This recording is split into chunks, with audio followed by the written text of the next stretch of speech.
Allah özü inşallah qəbul eləsin. İnşallah. İnşallah gələn vaxtlar içimizdən kimisə belə obyekti olar. İnşallah orada işləyərik. Allah bu obyektin yiyəsinə də ruzu bərəkət versin. İnşallah işləyirik, ruzu aparırıq evimizə. Allah sıvar eləsin, yaxşı yanındasın. Acılar təbrik çirik, qaqa. Təbrik edirik. İnşallah gələr bax sənin nişanına yaşar. Amin.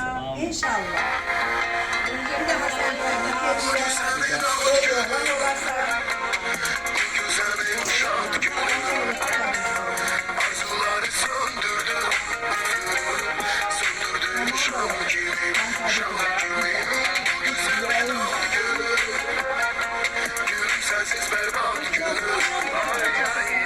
İnşallah.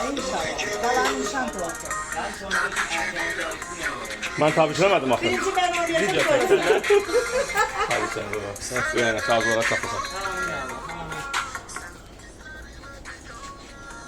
Karamelin gördü bu.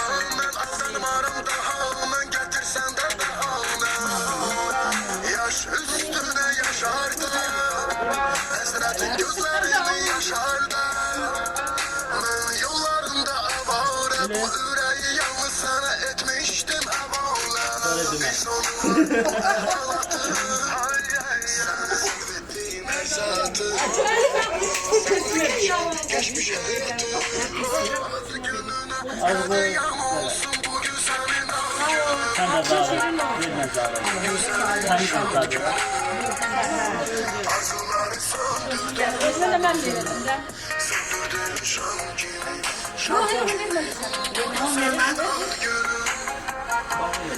Sensiz berbat günüm. Ay ay ay.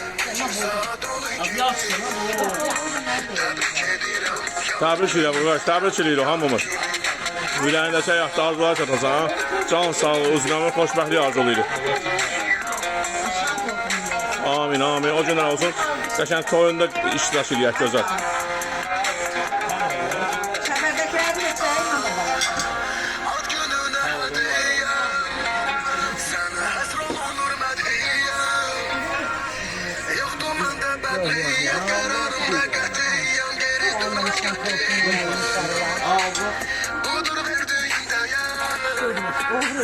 Gördüm ki bu değer. Bir daha da çək.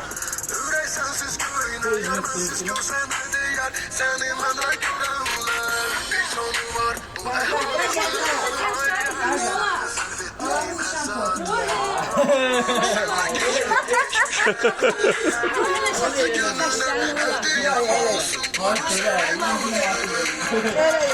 Təbrik edirik.